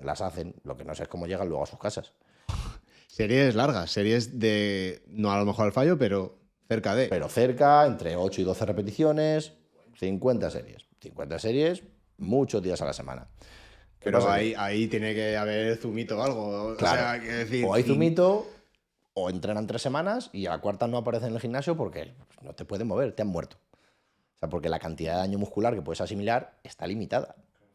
Y de hecho, hablando de volumen, los últimos años la ciencia dice que a igual cantidad de volumen, da igual cómo lo repartas en cuanto a objetivos de hipertrofia.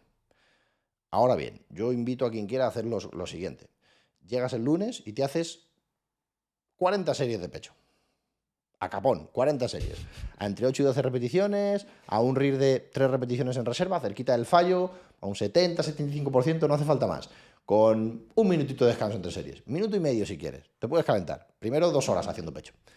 Y luego las haces. Cuando salgas del hospital el sábado... Directamente, ¿no? Directamente. Como tener el alta. Claro, de ahí vete al hospital porque te van a tener que entablillar los brazos. Me cuentas qué tal estás. Y luego, cuando te recuperes, lo hacemos al revés. Haces el lunes 10 series, el miércoles 10 series, el viernes 10 series y el sábado, el domingo, el que quieras, otras 10 series. Y me cuentas cómo te encuentras o cómo lo asimilas. ¿Qué pasa? Que estos estudios se hacen con sujetos muy entrenados, que toleran bien la carga, en contextos muy puntuales. Entonces, hay que valorar todo eso. Pero por no enrollarme, ¿cómo entrenamos si queremos hipertrofia? Las intensidades, a priori, también tienen que ser altas. Quizá pueden ir de algo menos altas a algo menos altas, que eso es trabajo de fuerza más neural. Hablaríamos de ese desde un 60-65 a un 75-80 hasta 85%. Como la intensidad correlaciona con el volumen, esto nos dice que los volúmenes de repeticiones por series van a ir entre 6-12 repeticiones. Dejar claro que estas 6-12 repeticiones son un compendio general que hay de, por aquí parece que hay un equilibrio entre las variables que nos ayudan a producir la hipertrofia, que son esa tensión mecánica, estrés metabólico, daño muscular. Que no significa que por debajo de 6 no se produzcan señalización para la hipertrofia o que por encima de 12 no se produzcan. Por supuesto que sí. Volumen de series por grupo muscular, para grupos grandes hablaríamos entre 12-16 series, sujetos entrenados 20 series, 22, 25 series. Para grupos musculares más pequeños, monoarticulares, entre 9, 6, 12 series, 15 sujetos muy entrenados. Frecuencias, de nuevo, máximas tolerables. Frecuencia 2-3 por microciclo, es decir, que cada grupo muscular o cada cadena de movimiento se estimule 2-3 veces a la semana, si entendemos que el microciclo es una semana. Y en cuanto a densidad, esa cuarta variable, esos descansos, pues de nuevo depende de para dónde tiremos. Si queremos más tensión mecánica, y ahora describo que esta es la variable asociada a la carga que le metes al tejido, más asociada a cargas más altas, a intensidades más elevadas, pues necesitaremos descansos un poquito más largos para volver a producir fuerza. Y si queremos una respuesta hormonal o un estrés metabólico más exacerbado, pues quizá descansar un poquito menos hace que esa respuesta hormonal se quede más tiempo circulando en sangre o la aprovechemos mejor y nos iríamos a descansos más bajitos, más cerca de los 30-45 segundos. Entonces, pivotaríamos entre esos 30-90 segundos. Con lo cual, así, lo que me parece entender, lo gordo para hipertrofia, lo que quizá más influye es el volumen. Necesitamos mucho volumen de trabajo. Sí. Y frecuencia, que van más o menos, ¿no? O sea, al final tienes que estimular mucho al músculo para que esté reparándose y que se pueda reparar, pero en cuanto haya reparado, otra vez, y ahí le damos. Vale. Entonces, 2 preguntas. La primera, a nivel salud, a nivel funcional, ¿cuán interesante es para una persona que su musculatura crezca? Pues hasta cierto punto bastante. ¿Qué pasa? Que este punto no es el culturista que ves en la tele saliendo de resistencia, ni seguramente sea el bodybuilder más grande del gimnasio. Imagínate una señora de 60 años. La masa muscular tiene todos estos efectos que hemos hablado antes de sostén, paracrinos, de protección muscular, cuando es en calidad y en cantidad. Y es cierto que una buena cantidad de masa muscular es sumamente importante a nivel paracrino. Incluso en patologías como el cáncer, Ujú, por poner un ejemplo claro, el cáncer se alimenta, entre otras cosas, de lactato y se alimenta y crece en un entorno concreto, y el músculo es competitivo de ciertos de esos nutrientes ujú, cancerosos. Entonces, una mayor cantidad de masa muscular ujú, hace que el cáncer tenga más competidores de cara a desarrollarse. ujú, De cara a esa caquexia que producen los tratamientos como la quimioterapia, esa gran pérdida de masa muscular, si tenemos un remanente mayor, nos puede permitir estar bastante más capaces para soportar todo el proceso. Y esto en otras enfermedades cardiometabólicas, como puede ser la diabetes, de cara a la resistencia a la insulina, como puede ser una tolerancia a la leptina. La cantidad de masa muscular afecta y bastante. Entonces, no es que haya que aparecer un croissant o un oso pardo, mm. pero desde luego cierta cantidad de masa muscular es necesaria. Claro, luego, además, parece, por lo que yo he estado leyendo, ahora que, claro, cumples 40 años, tío, y empiezas a... parece que a partir de los 40 años perdemos un 1% de masa muscular, sí, y luego los niveles de testosterona empiezan a declinar, que hay una relación directa entre Ujú. tu capacidad de levantar y mover y capacidad muscular y la testosterona, con lo cual, si tú mantienes o si puedes incrementar, aunque tu cuerpo no quiere, tu cuerpo está intentando ya modo avión, ya está en modo ahorro de Esto ya está todo energía. hecho, a tirar. A ti, ve ahorrando, ¿no? También a nivel hormonal, a nivel de estado de ánimo, a nivel incluso de confianza, ¿no? Muchas veces empiezas a decir, joder, es que ya no es lo que era, ¿no? Antes me echaba unas carreras. Pero claro, si tú retrasas ese declive o incluso puedes mejorar, ¿no? Hay gente que está muy mal, que a los 40 años, 40, 50, no sé qué, se le ocurra y dice, hostia, está muy bien, versus una persona que no ha hecho nada.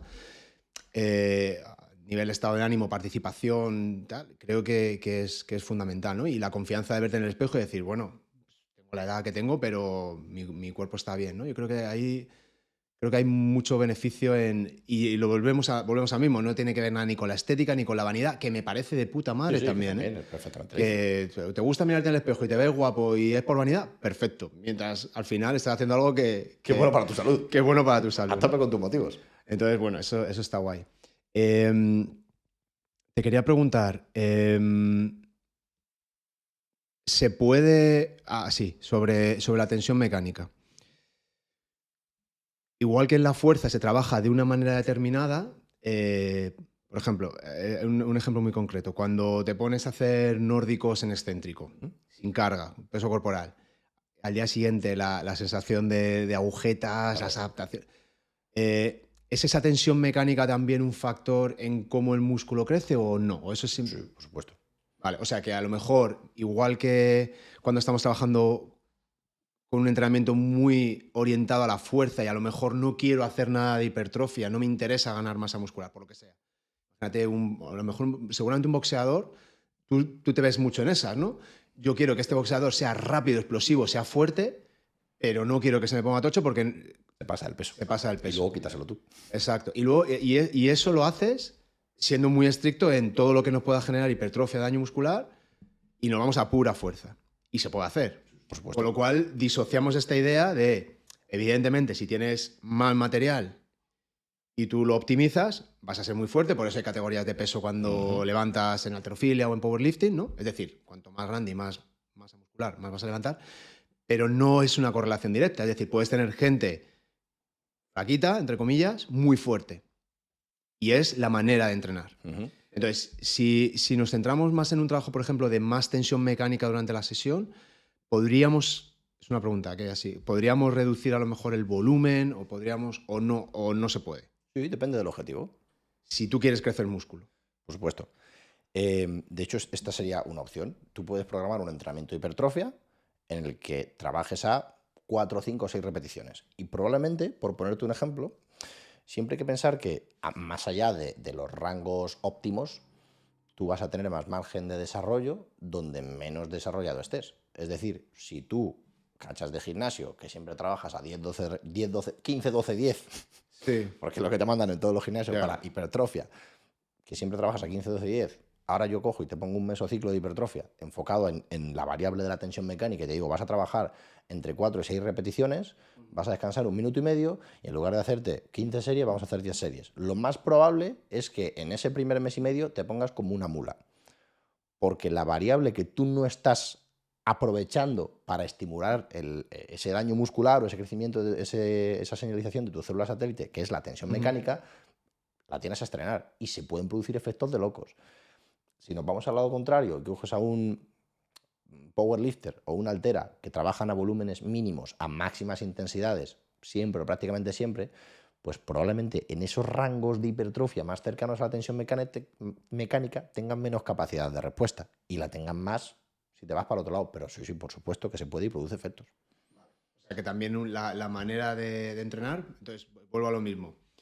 Si yo estoy entrenando en un box de CrossFit y estoy haciendo dominadas con keeping, donde la tensión mecánica es el 7% de todo el ciclo porque están rebotando sobre tejido conectivo usando inercia, versus hacerme 3 dominadas estrictas, controladas, controlando el excéntrico y tal, voy a tener más trabajo de hipertrofia o podría tener más trabajo de hipertrofia en 3 repes que en 10. Podría ser. Podría darse el caso de que sea. Porque hay más tensión mecánica mantenida en el tiempo en proporción a las repes que haces, ¿no? Pero depende, porque vuelvo a lo mismo. Si tú tienes la variable en un extremo, entrecomillado, de tensión mecánica y en el otro extremo la variable de estrés metabólico, y estas son las dos con las que juegas para hipertrofiar, si en un lado estamos hablando de hacer series de 50 dominadas con keeping, con una tensión de un 7 y con un estrés metabólico, una hipoxia y un entorno hormonal hostil enorme versus todo lo contrario, pues va a depender de cómo respondas tú a uno o a otro y de dónde estés más adaptado. Vale. O sea que al final es entender también un poco qué conecta mejor contigo, si a lo mejor me lesiono haciendo keeping, pues me hago las estrictas, o si a lo mejor las estrictas me aburro y tal y no me sigo haciendo keeping, ¿no? Claro. Cuando tú estás creando hipertrofia, ¿qué sucede exactamente en el músculo? ¿Qué es lo que está pasando? Porque los músculos no se... O sea, las fibras musculares no se multiplican. No se produce una hiperplasia de nuevas células. Lo que hacen es que las células que hay son más grandes, ¿no? Según lo entiendo. ¿Y cómo es ese proceso?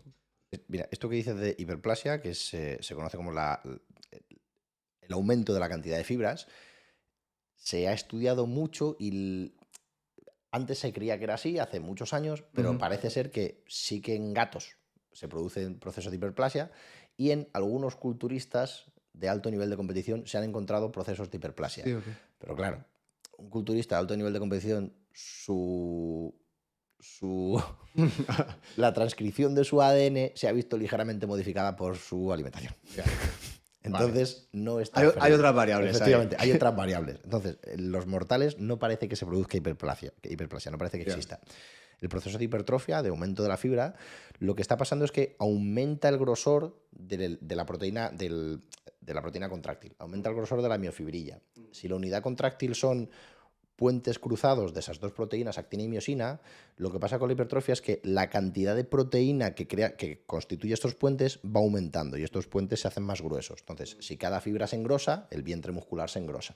Y por tanto, la cantidad de puentes que se cruzan es mayor, la tensión que se puede acumular es mayor y la fuerza que se puede producir es mayor. Y por eso aumenta el volumen también. Exacto. Porque también a veces está como denostado, pero también el músculo puede aumentar porque también es capaz de almacenar más agua, que no es algo malo, y entonces lo que tienes es más volumen porque las fibras tienen este recubrimiento de proteína, pero también al mismo tiempo porque acumulan más capacidad dentro de las propias células de estar gorditas y mullidas. Totalmente. Y luego esto tiene un efecto directo también sobre el metabolismo, es decir, si tú trabajas fuerza y tú estás generando esas proteínas, entiendo que tu metabolismo basal tenderá a subir. Estoy hablando totalmente de... Me estoy tirando aquí un triple. Oh, por supuesto. O sea que no lo sé. Y con lo cual, tu tendencia a engordar, a acumular grasa, no tiene por qué. Sí, va a la baja. Vale, o sea, sí. O sea, el tú meter necesidades metabólicas para construir músculo hace que tu cuerpo no acumule tanta grasa y no esté guardando toda esa proteína o lo que sea en forma de grasa. Correcto. Eso es así, vale.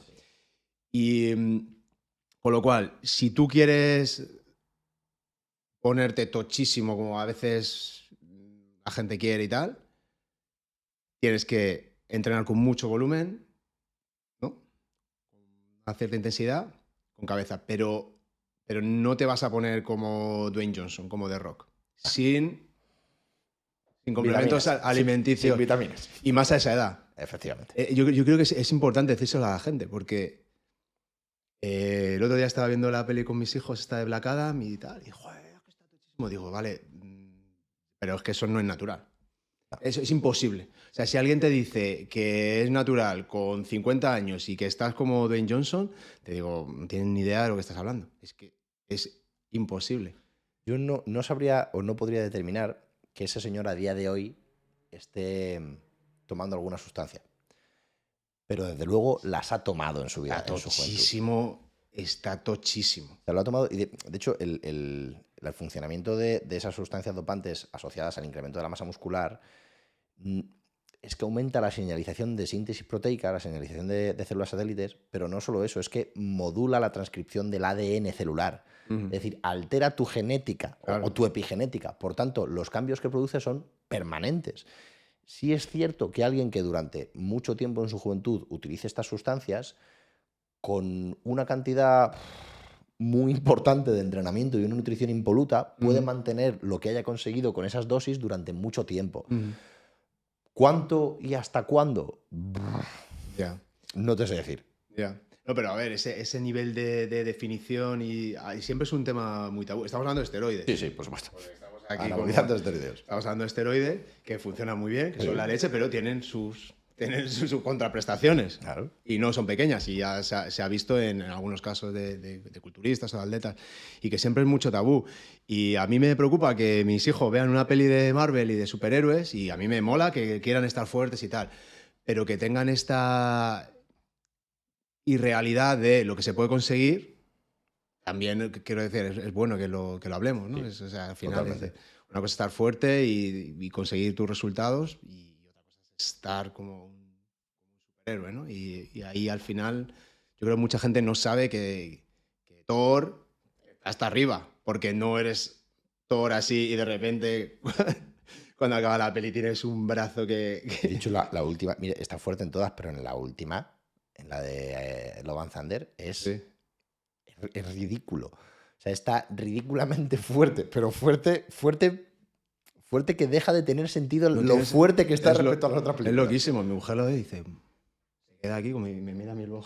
No, es que no parece la misma especie, y sobre todo alguien que ya estaba... Vale, es una genética especial, es un tío muy grande, muy fuerte, con unos genes impresionantes, los 3 hermanos son igual de grandes, pero una persona que ya tenía el grado de hipertrofia, de masa muscular que traían en las películas anteriores, que en esta se vea tanto cambio...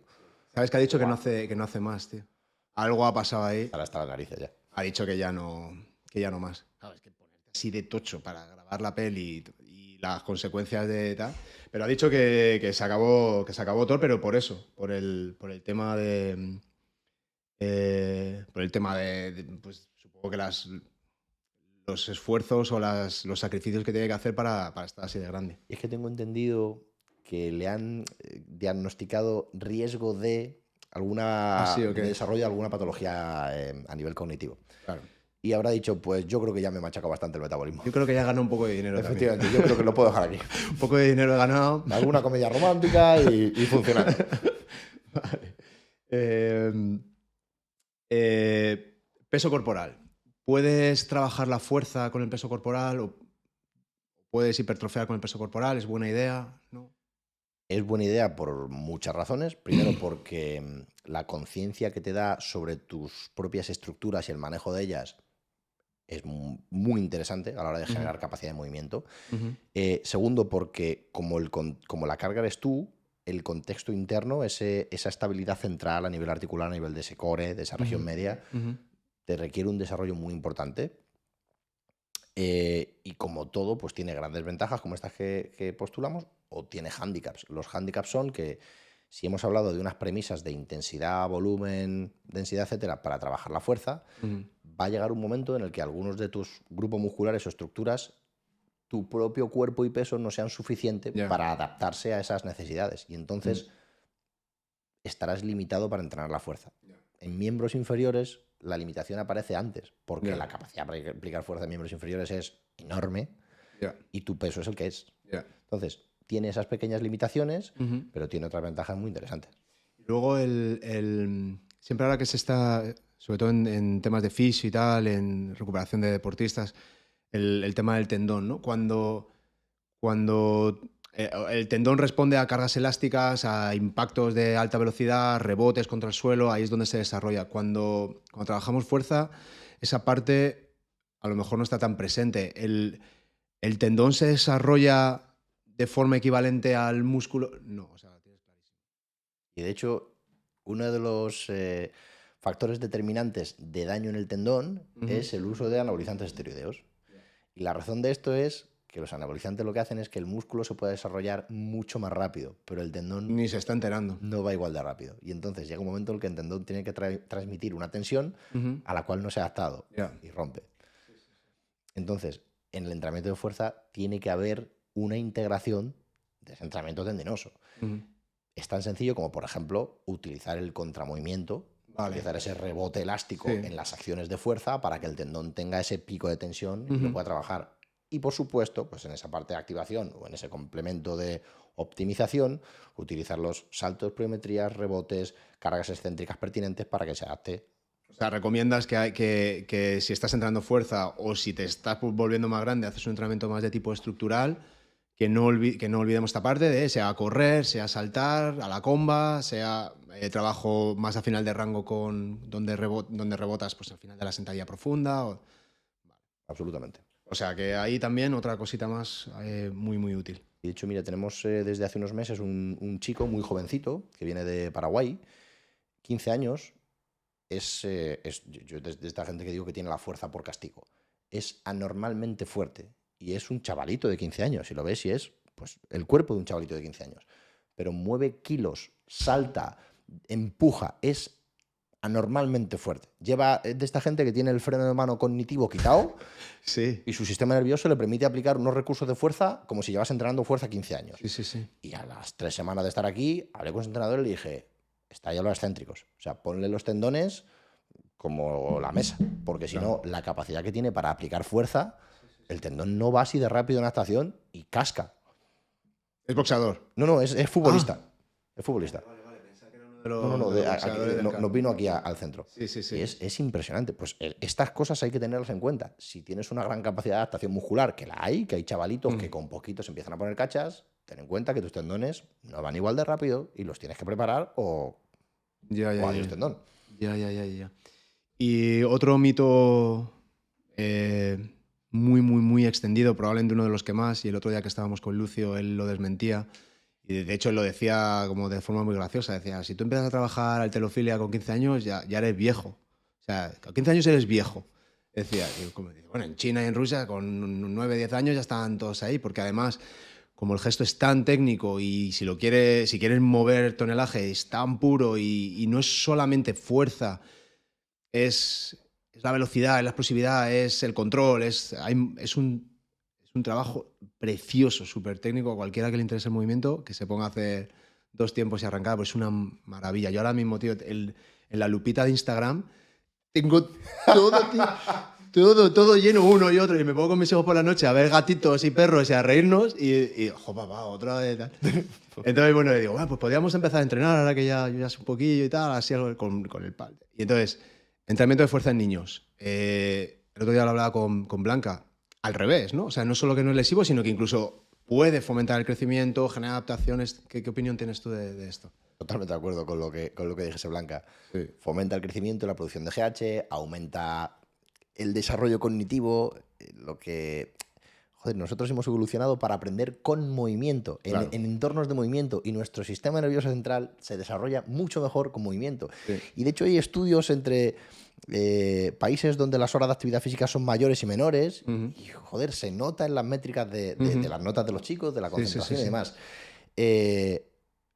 Estos mitos de que no hagan fuerza a los niños, de nuevo vienen de esa cultura popular, lo que has dicho tú al principio. Cosas que, por decirlo mucho, se quedan en el acervo y se convierten en verdades. Sí.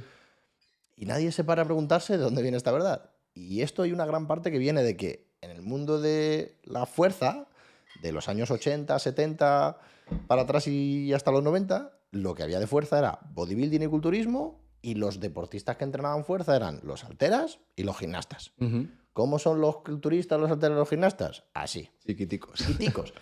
Pero la realidad es que no es adaptación, es selección natural.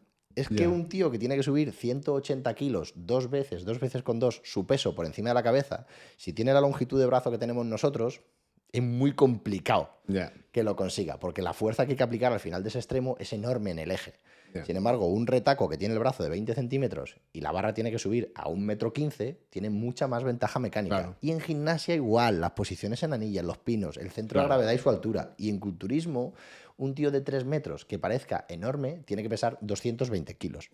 Un tío de 1,65 m para parecer enorme, con 105 kilos, es un oso. Sí, sí, sí. Entonces, no es adaptación, es selección. Sí. No te deja canijo entrenar fuerza de niño. Todo Es el- lo contrario. Es el típico ejemplo de correlación no implica causalidad. Es decir, que te Exactamente. encuentres que estos son bajitos y que están muy fuertes no significa que el trabajo de fuerza es desde pequeños. Vale, buenísimo. Yo creo que eso hay que decirlo porque yo creo que se empieza a saber, pero te diré porque quiero empezar con los enanos a hacer halterofilia y creo que lo que tú acabas de decir es muy importante. Se sigue... A mí me da la sensación en padres de mi generación, ¿no? Claro, los hijos en el cole, vas conociendo padres que está como... Se valora lo intelectual y se desdeña un poco el deporte. El deporte es algo como que, bueno, sí que pueden hacer para que estén entretenidos, pero a lo mejor tocan el piano, hacen inglés y chino y tienen profe de matemáticas Y no mueven el culo. y no hacen nada de deporte, tío. Y no hacen nada. Y yo hablo con mi hija, que tiene 8 años, hace baile un día, patinaje otro día jiu-jitsu, Maravilloso. 3 días de rugby y luego cuando nos tenemos un rato nos vamos a la montaña o nos vamos al rocódromo a escalar, Claro. todos los días. Y ella te lo dice y está cuadradísima y le encanta y está despierta. O sea, yo creo que a nivel intelectual, cuando tú estás todo el rato aquí, eso que has dicho tú, tu cuerpo no está en modo aprender, porque ahora nos salimos de aquí, nos ponemos a dar 2 pasos y el cerebro dice, ala, aprender, Exacto. a explorar, a ver qué pasa.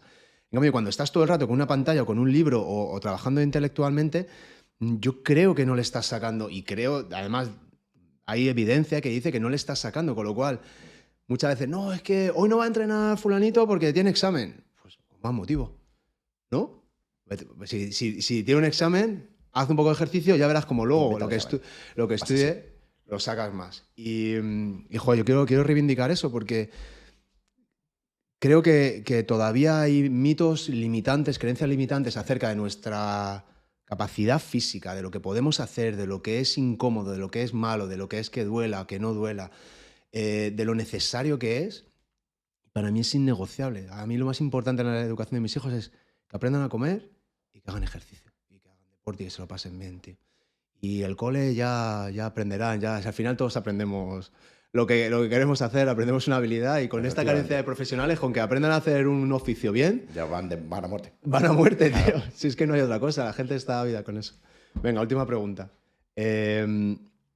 Si te tienes que quedar, imagínate que dices, va, solo puedes hacer una cosa, de aquí a que te mueras. Solo puedes elegir un ejercicio o tal. Y para el objetivo, ¿cuál sería y con qué objetivo? Un ejercicio. Más o menos, algo así, ¿sabes? Algo como diga, puedo hacer esto.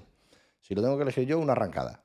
Una arrancada. O sea, tu barrita, pesos, ¿eso que tienes? Pam, pam. Tengo velocidad.